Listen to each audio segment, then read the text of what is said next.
안녕하십니까? 우리와 늘 함께 하시는 주님께 감사와 찬양을 드립니다. 구절 말씀은 28절이 되겠습니다. 같이 읽어보시겠습니다. 시작. 수고하고 무거운 짐진 자들아 다 내게로 오라. 내가 너희를 쉬게 하리라.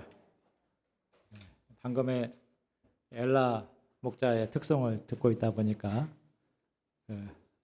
제 마음이 번잡하고 복잡했는데 마음에 힐링이 되었습니다. 여러분들도 그러시죠?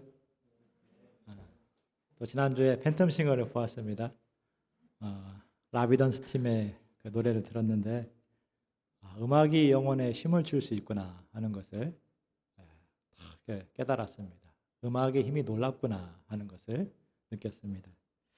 한편으로는 노래하는 당사자들은 얼마나 살떨리는 시간을 보내고 있을까 생각을 해보게 되었습니다. 우리는 은혜 받고 있는데 본인들은 얼마나 그 치열한 현장에서 가슴 졸이고 무거운 마음의 짐을 안고 있을까 생각을 했습니다. 응원팀의 감정이입이 되니까 안쓰럽기도 했습니다. 높은 목표를 향해서 달려가는 사람일수록 많은 수고와 무거움을 집니다.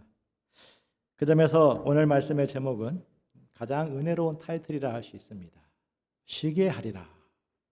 은혜가 되죠? 어떤 경우에는 무서운 말처럼 들릴 수도 있습니다. 그냥 계속 쉬게 해줄까? 무서운 말이죠. 아무것도 하지 않는 것이 쉼이 되지 않는 것을 우리는 잘 압니다. 쉼은 장소의 문제 혹은 시간의 문제가 아닙니다. 참된 쉼은 예수님에게 와서 예수님의 멍에를 메고 배울 때 누릴 수 있습니다. 이 말씀이 우리에게 어떻게 적용이 될 수 있습니까? 말씀을 통해서 참된 쉼을 누릴 수 있는 그 믿음을 던져볼 수 있기를 기도합니다. 2절에 보십시오. 세례 요한이 아주 무거운 갈등을 안고 있습니다. 요한이 제자들을 보내어서 예수님에게 물었습니다. 오실 그이가 당신입니까? 아니면 우리가 다른 일을 기다려야 됩니까? 당신 그리스도 맞습니까? 이런 질문이었습니다. 예수님을 그리스도로 증거했던 사람입니다. 보라, 세상죄를 지고 가는 하나님의 어린 양이로다 외쳤습니다. 요단강에서 예수님에게 세례를 베풀고 그 세례를 베풀고 올라올 때 하늘에서 성령이 비둘기처럼 예수님이 머무는 것을 본 사람입니다. 그랬던 그가 어찌 이리도 흔들릴 수 있는 것입니까? 역사가 요세푸스의 기록에 의하면은 요한은 1년 정도 요단강 동쪽에 있는 감옥에 갇혀 있었습니다. 그 감옥은 사방이 절벽으로 둘러싸여 있는 천연의 요새였다고 합니다. 아무리 많은 사람들이 몰려가도 세례 요한을 구출해낼 수 없는 철옹성이었습니다. 의롭게 살기 위해서 최선을 다했는데 풀려날 가능성은 전혀 없고 이제 죽음의 시간은 시시각각 다가오고 있었습니다. 그리스도가 오셨으니 뭔가 달라져야 하는데 자기의 처지에 비추어 생각하면 오히려 더욱 상황이 악화되고 있습니다. 의로우신 하나님의 손길은 어디에 있는가? 본질적인 질문에 대한 답이 보이지 않았습니다. 시공간을 뛰어넘어서 십자가와 부활, 만민 복음 전파와 예수님의 재림, 이 모든 과정을 볼 수 있다면 이런 생각이 들지 않았을 터인데 그리 볼 수 없기 때문에 세례 요한은 자신의 처지에 기초해서 생각한 것입니다. 우리들도 시공간에 갇혀있기 때문에 세례 요한처럼 힘든 현실을 만나면 비슷한 문제의식에 빠질 수가 있습니다. 하나님의 공의는 어디에 있는가? 예수 그리스도는 지금 무엇을 하고 계시는가? 예수님은 세례 요한을 어떻게 도와주십니까? 사도행전 16장을 보면 바울이 감옥에 갇혀 있었습니다. 그때 지진이 확 나가지고 바울을 풀어주었습니다. 그와 같이 지진을 일으켜서 세례 요한을 풀어준다면 요한은 다시 굳건한 믿음 위에 설 수 있지 않겠습니까?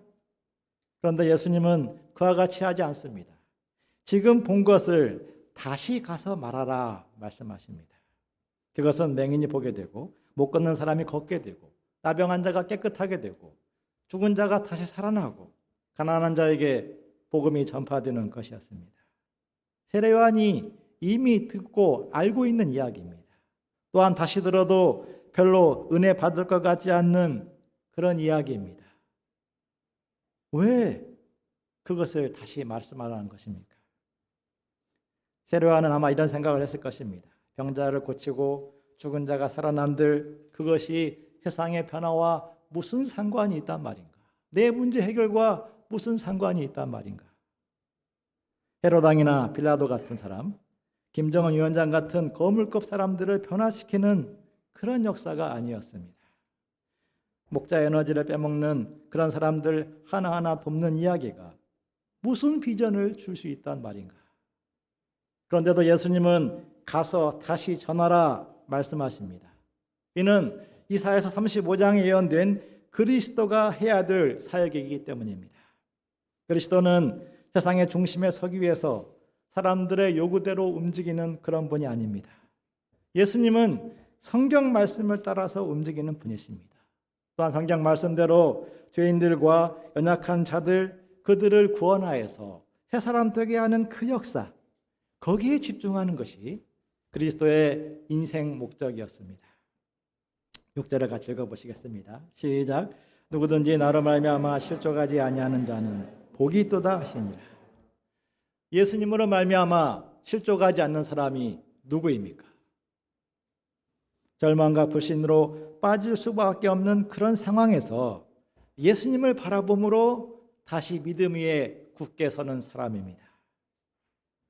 희망의 신학으로 유명했던 몰트만 박사가 있습니다. 그는 16살의 나이에 독일 병사로서 입대하여서 세계 2차 대전에 참전했습니다. 입대할 때 한 손에는 파우스트, 다른 한 손에는 짜라투스트라는 이렇게 말했다. 그 책 2권을 들고 독일인 군사로서 당당하게 입대했습니다. 그런데 18세의 나이에 붙잡혀서 3년 동안 전쟁 포로로 지내게 됩니다.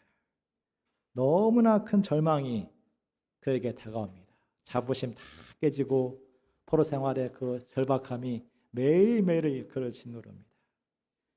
고통스러운 수용사 생활을 하다가 미군 군목으로부터 성경 한 권을 받습니다. 그러나 어느 날 그 성경을 읽기 시작하는데 그러다가 시편의 탄원시가 그 심령에 부딪혀 왔습니다. 나의 하나님, 나의 하나님, 어찌하여 나를 버리셨나이까? 그 하나님 말씀이 잠들어 있던 몰트만의 영혼을 깨웠습니다. 나의 절망과 고통을 이해하는 분이 계시는구나. 그는 예수님을 통해서 자신과 세상을 향한 하나님의 희망을 보았습니다. 하나님은 고통 가운데 끊임없이 역사하시고 생명을 주시는 분으로 보았습니다. 전쟁같이 참혹한 세상에서 예수님으로 말미암아 생명을 얻을 수 있다는 그 희망을 보고 그는 희망의 신학을 제시하게 되었습니다. 세상에는 우리를 절망하게 만드는 수많은 문제들이 있습니다. 믿음으로 살고자 전심전력으로 노력하였는데 그런 수고와 정반대의 상황을 맞이할 때입니다. 힘든 문제, 고통의 문제만 바라보면 믿음을 잃고 회의에 빠질 수밖에 없습니다. 그러나 그때가 하나님 사랑의 증거인 예수님을 바라봐야 됩니다. 우리가 아직 죄인 되었을 때 그리스도께서 우리를 위하여 죽으심으로 하나님께서 우리를 향한 자기의 사랑을 확증하셨습니다. 예수님은 성경 약속대로 만민 구원 역사를 완성하시고 만민 구원 역사를 위해서 다시금 그 일을 시작하십니다. 갈릴리에서 시작된 복음이 예루살렘, 유대, 사마리아 땅 끝으로 퍼져가기 시작합니다. 거센 박해를 이기고 지구촌 곳곳에 수많은 교회를 세우며 세상의 어떤 나라보다도 거대한 하나님의 나라를 세웁니다. 세례 요한은 오늘 우리가 보고 있는 지구촌 곳곳에서 일어나는 만민 구원 역사, 이 엄청난 복음 역사를 보지 못했습니다. 우리 또한 성경 말씀에 약속된 그 마지막 역사를 아직 보지 못하고 있습니다.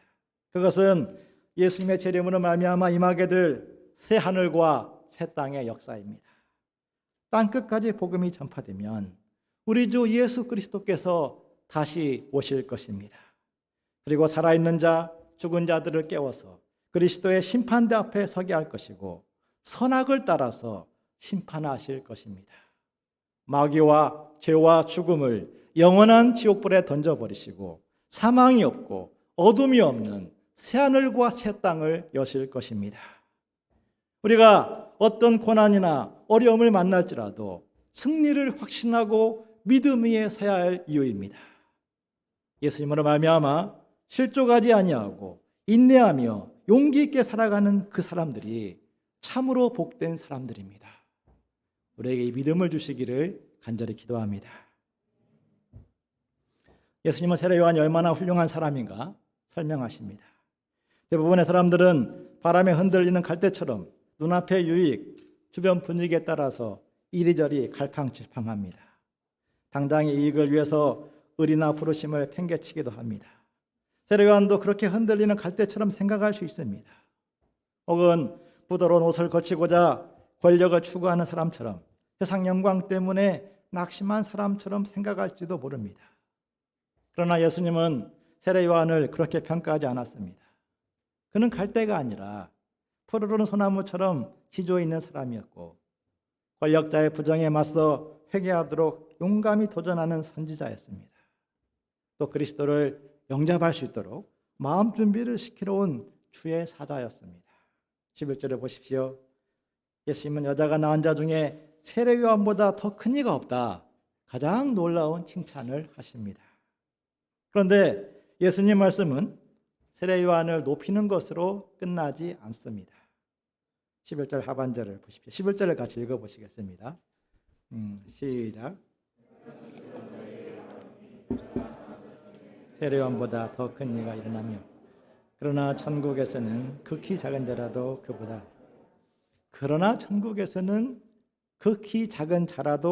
그보다 크다 말씀하십니다. 천국에서 극히 작은 자가 누구이겠습니까? 죽기 전에 구원받은 십자가 우편강도 같은 사람, 그런 사람이 아니겠습니까? 혹은 세리마테처럼 죄를 많이 짓고 있다가 하나님의 은혜로 구원받은 사람, 그런 사람이 아닐까 생각이 듭니다. 그럴지라도 그들이 세례 요한보다 크다 말씀하십니다. 이는 인간 대 인간의 비교를 하신 것이 아닙니다.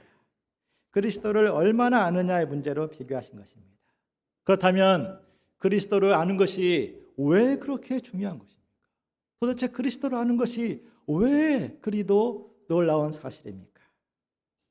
예수님을 기점으로 완전히 다른 새로운 시대, 천국이 침노당하는 시대가 열렸기 때문입니다.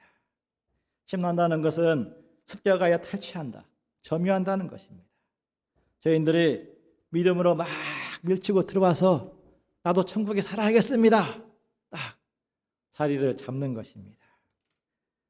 세리라 믿음으로 천국의 한 자리를 차지하고 창기도 나도 예수님 믿어요. 천국 백성입니다. 한 자리를 차지하는 것입니다. 누구든지 믿음으로 두드리는 자에게 천국 문이 열리는 새로운 시대가 왔습니다. 중풍이가 믿음으로 죄사함 받고 혈혈증 앓는 여인도 믿음으로 나음을 받습니다. 맹인이 눈을 뜨고 각종 죄인들이 복음의 일꾼으로 쓰임받는 새로운 시대가 예수님을 통해서 열렸습니다. 귀 있는 자들이라면 듣고 놀라지 않을 수 없는 그 새 시대가 열린 것입니다. 그런데 이스라엘은 예수님 복음을 듣고도 아무런 감격도 없고 반응도 없었습니다.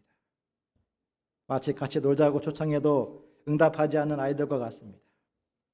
당시 유행했던 놀이가 결혼잔치 놀이, 또 장례식 놀이였다고 합니다. 한쪽에서 피리를 막 재밌게 불면 이쪽에서는 거기에 맞춰서 막 춤을 추고요. 이쪽에서 슬픈 노래를 막 부르면 반대쪽에서 아이고 아이고 하면서 곡을 하는 것입니다. 피리에 따라서 춤을 췄다가 슬픈 노래에 따라서 곡했다가 춤췄다가 곡했다가 같이 호응하면은 얼마나 재밌겠습니까? 그죠? 이쪽 팀은 춤추고 이쪽 팀은 곡하고 난리 나겠죠? 굉장히 호흡이 중요한 놀이였습니다. 그런데 이스라엘은 그 어떠한 메시지에도 아무 반응 없이 그냥 스톤 페이스로 앉아있는 것이었습니다. 세례 요한이 먹지도 않으면서 마시지도 않으면서 그 금식의 스피릿으로 회개하라! 메시지를 전하자. 먹지도 않아? 미친 거 아니야? 귀신 들렸다 비난했습니다. 예수님이 죄인들과 함께 먹고 마시면서 은혜로운 복음을 전하자 영성이 없어. 너무 타협하는 메시지야 비난했습니다. 저들은 그냥 지금 이대로 있는 것을 좋아했습니다. 지금 형식주의와 위선에 빠져서 허우적대고 있는데도 도무지 달라지기를 원치 않았습니다. 예수님은 사람들의 배척에도 불구하고 전혀 흔들리지 않고 한 가지 방향을 굳게 붙드십니다. 19절을 같이 읽어보시겠습니다. 시작.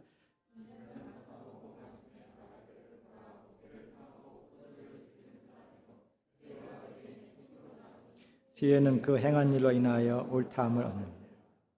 지혜는 사람들의 반응에 따라서 그 가치를 평가받는 것이 아닙니다. 지혜는 그 행한 일로 평가를 받습니다. 거짓과 타협의 일을 했으면 악한 사술이며 회개와 은혜의 일을 했으면 옳은 지혜인 것입니다. 예수님은 지혜의 복음을 전했지만 갈릴리 사람들은 이 예수님 복음을 끝없이 배척했습니다.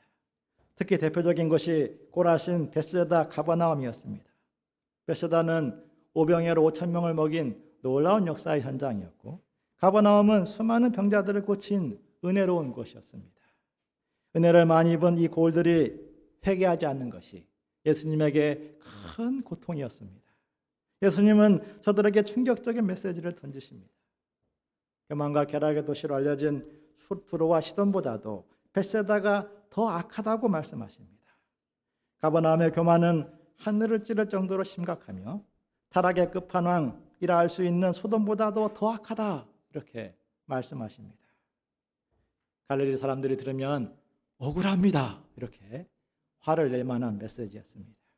아니, 우리가 무슨 잘못을 그렇게 그리 저질렀다고 우리를 두로와 시돈에 또 소돔에 비교하는 것입니까? 아무리 문제가 있어도 우리가 그 정도는 아니지 않습니까? 이렇게 예수님에게 항의할 수 있습니다. 예수님이 왜 이리 아주 강력하게 갈릴리 사람들을 책망하시는 것입니까?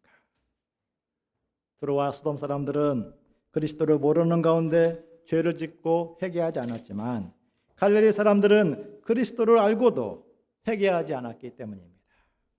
그리스도를 알면서도 자기 중심으로 살아가는 것, 그것이 세상에서 가장 악한 죄입니다.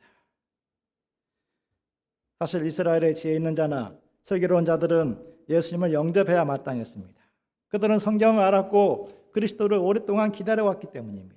하지만 바리새인들이나 서기관들처럼 지혜롭고 슬기 있는 사람들이 막상 그리스도가 오자 예수님을 배척했습니다. 반면 물고기 잡는 어부, 세리처럼 사회에서 별다른 영향력이 없는 그런 사람들이 예수님을 영접하고 그의 제자가 되었습니다. 큰 뜻을 품은 사람일수록 능력 있고 탁월한 사람들을 모으기를 원합니다. 반면 어린아이처럼 탁월하지 않는 사람들이 모여들면 그들을 기쁨으로 영접하기보다도 어려운 마음을 가질 수 있습니다. 내가 어부들과 세리들을 데리고 어느 세월에 유대를 복음하고 어느 세월에 만민 구원 역사를 이룰 것인가, 이렇게 슬픈 생각을 할 수도 있습니다. 그런데 예수님은 낙심하기는커녕 오히려 감사 기도를 드리십니다. 하나님의 뜻으로 영접했습니다. 하나님 나라의 비밀은 어린아이같이 겸손히 영접하는 자들에게 계시되기 때문입니다. 하나님의 나라는 인간의 지혜, 능력에 있지 않고 사람의 많고 적음에 있지 않습니다. 지혜롭고 슬기로운 사람들이 자신의 능력을 통해서 이루는 역사가 아니라 어린아이처럼 겸손한 사람들이 영접하고 변화가 되어서 복음 역사의 기둥으로 쓰임받는 역사입니다. 우리는 신앙의 연륜을 더할수록 어린아이처럼 겸손히 배우고 작은 은혜에 감사하며 믿음으로 화답하는 사람들로 살고자 힘써야겠습니다. 예수님은 우리 모두를 초대하십니다. 28절을 같이 읽어보시겠습니다. 시작. 다 내게로 오라. 내가 너희를. 수고하고 무거운 짐을 진 사람들이 누구입니까? 입시의 짐을 지고 있는 사람, 또 취업의 짐을 지고 있는 사람들은 굉장히 수고하고 무거운 짐을 지고 있습니다. 그들만 그런 것이 아니죠. 본문에 나오는 세례요한도 을을 위하여 수고하다가 무거운 짐에 짓눌려 있습니다. 박해의 짐, 또 감옥에 갇혀서 이 고통의 짐을 지고 있습니다. 차원 높은 인생을 살고자 할수록, 누군가를 돕고자 할수록, 복음 역사를 위해서 수고할수록 무거운 짐을 지게 됩니다. 저 사람 아담이 범죄한 이후로 세상은 신라권이 되었습니다. 성실맨, 능력맨들이 해피엔딩으로 끝나는 그런 세상이 아니었습니다. 치열한 경쟁, 불확실한 미래로 인해서 성실하고 진실할수록 오히려 스트레스를 많이 받는 그런 세상이 되었습니다. 인간의 삶은 점점 빈곤해지고 피곤해지고 있습니다. 좋은 직장을 얻고 안정된 가정을 이루어 편안하게 쉼을 누리며 살리라 기대하지만 그것은 또 다른 짐을 지는 생활의 출발입니다. 나이를 먹을수록 또 책임 맡은 자리에 앉을수록 무거운 짐은 줄어들지 아니하고 점점 늘어갑니다. 사명의 짐, 생활의 짐만 있는 것이 아닙니다. 죄의 짐도 있습니다. 가인은 동생 아벨에 대한 시기심, 그 경쟁심을 다스리지 못해서 돌로 아벨을 쳐 죽였습니다. 그렇게 해서라도 동생이 사라지면 내 마음이 편할 줄로 알았습니다. 그런데 동생이 사라져도 여전히 안식을 누리지 못하고 방랑자의 삶을 살 수밖에 없었습니다. 사람이 사람에게 안식을 줄 수 없습니다. 저 사람만 없으면, 아니면 저런 사람들만 있으면 안식을 누릴 수 있을 것 같지만 실은 그 안식은 거짓된 안식입니다. 죄짐이나 생활의 짐이나 사명의 짐이 무거워질 때 가장 먼저 찾아오는 것이 정죄입니다. 너 이 정도 짐밖에 감당하지 못해? 도대체 뭐 하는 건데? 이런 자책하는 마음이 들어옵니다. 지나간 과거를 돌아보거나 다가올 장래 염려를 보면서 자책하거나 우울증에 빠질 수도 있습니다. 사춘기뿐만 아니라 사춘기를 맞이하는 분들도 이 점에서 조심해야 됩니다.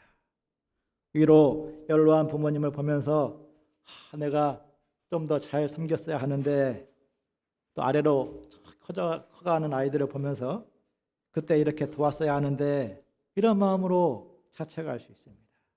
체력은 떨어지고 생활의 십자가는 점점 무거워지고, 그러다가 양이라도 한 사람 떠나가면 내가 자기 문제에 빠져서 양들을 제대로 돌보지 못했구나, 2중 3중으로 고소를 받아서 신앙생활에서조차 안식을 잃어버릴 수도 있습니다. 사람들은 쉼을 얻기 위해서 무엇을 합니까? 쉼이 필요한데 어떻게 쉼을 누리고자 합니까? 가장 즐겨 찾는 방식은 경제적인 방식이죠. 잠을 자는 것입니다. 혹은 돈 있는 사람들은 여행을 갑니다. 돈이 많지 않고 그런 사람들은 술을 마시거나 또 게임에 몰두하거나 혹은 맛집을 돌아다니며 스트레스를 풉니다. 그런 시간들은 잠시의 힘을 줍니다. 때로는 그런 것들이 필요합니다. 하지만 근본적인 해결이 되지 못합니다.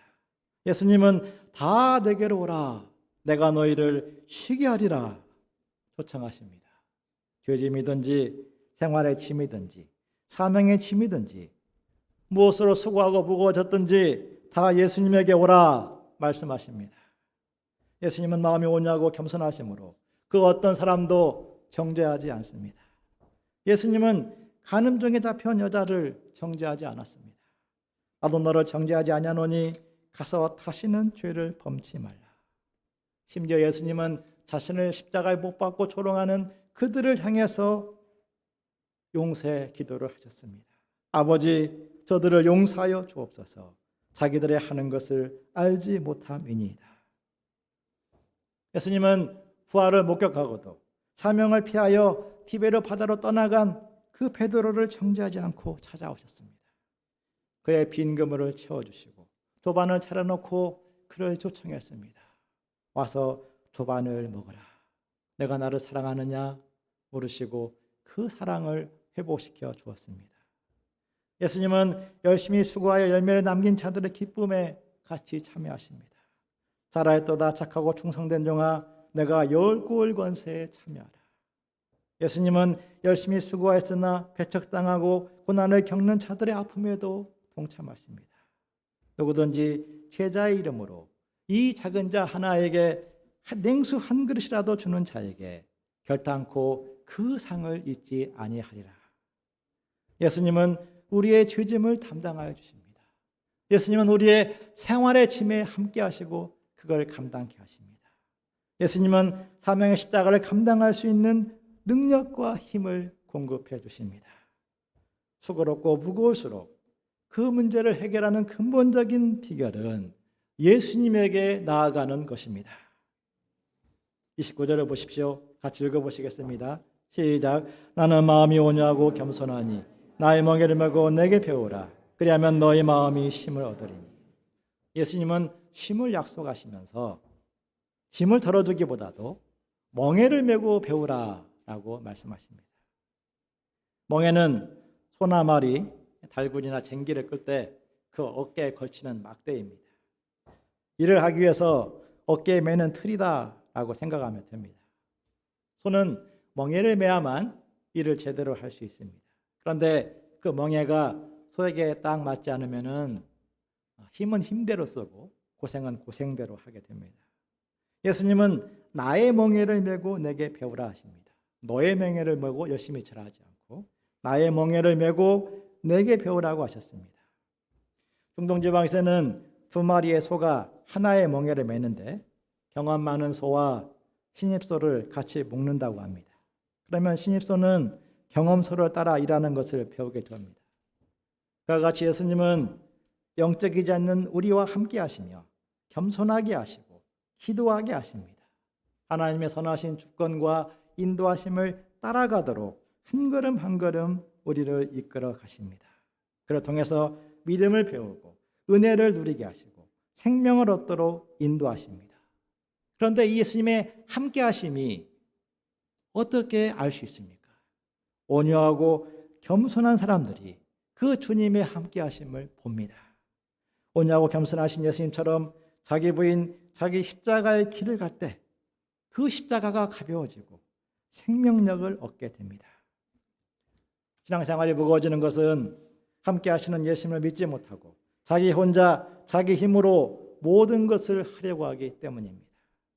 우리가 예수님 멍에를 매지 않으면, 즉 예수님과 함께 동행하는 그 삶을 살고자 노력하지 않는다면 우리는 다른 멍에를 매게 됩니다. 욕심의 멍에, 자기 영광의 멍에, 염려와 두려움의 멍에를 맵니다. 욕심으로 죽어라 막 노력하는데 그 내면에는 기쁨이 없습니다. 두려움으로 자리를 지키고 있는데 감사가 없고, 겉보기에는 빛이 나는데 그 안에는 생명력이 없는 생활입니다. 예수님 인도하신 대로 따라서 겸손히 그때그때 십자가를 지고 배우면 그 사람은 쉼을 얻습니다. 예수님 멍에는 쉽고 예수님의 짐은 가볍기 때문입니다. 하나님의 주권과 하나님의 영광을 위해서 살아가는 그 삶은 가볍고 또 기쁨을 줍니다. 예수님 멍에는 나를 죽일 것 같은데 살아나게 하고 나를 망하게 만들 것 같은데 은혜와 기쁨을 줍니다. 예수님은 배우라 말씀하셨습니다. 이는 머리로 하는 이론이 아니라 실제 삶의 현장에서 몸으로 배워야만 알 수 있는 것입니다. 축구를 많이 보는 것이 곧바로 축구 실력의 성장으로 연결되는 것이 아닙니다. 내가 눈으로 보고 머리에 기억한 그대로 실제 운동장에 가서 뛰어봐야 됩니다. 몸으로 부딪혀보고 치열한 싸움, 시합을 해보면서 실력이 하나하나 늘어가는 것입니다. 그와 같이 예수님의 멍에를 메고 배우는 것도 그러합니다. 실제 문제 앞에서 주님의 인도하심을 믿고 따라가면서 온유와 겸손을 따라가면서 하나님의 주권을 체험하고 믿음을 체험하고 스피릿이 새로워져야 됩니다. 삶의 여정에는 생각하지 못한 고난이 닥쳐올 수 있습니다.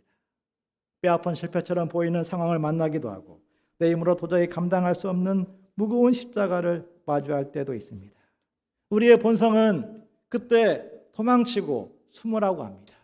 우리의 본성은 그때 막 뒤엎어버리고 자기 본성대로 일을 저질러 버리기를 원합니다. 하지만 바로 그때가 마음을 겸손하게 하고 부드럽게 하여서 주님의 뜻을 찾고 그 길을 향하여서 나아가는 것을 배워야 될 때입니다.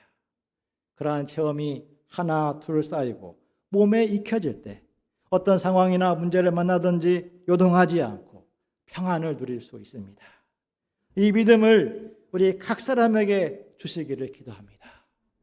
이 믿음으로 예수님 멍에를 배우고 예수님을 배우는 삶을 살기를 기도합니다. 예수님에게 나아가서 예수님 멍에를 맴으로써 참된 안식과 쉼을 누릴 수 있기를 간절히 기도합니다.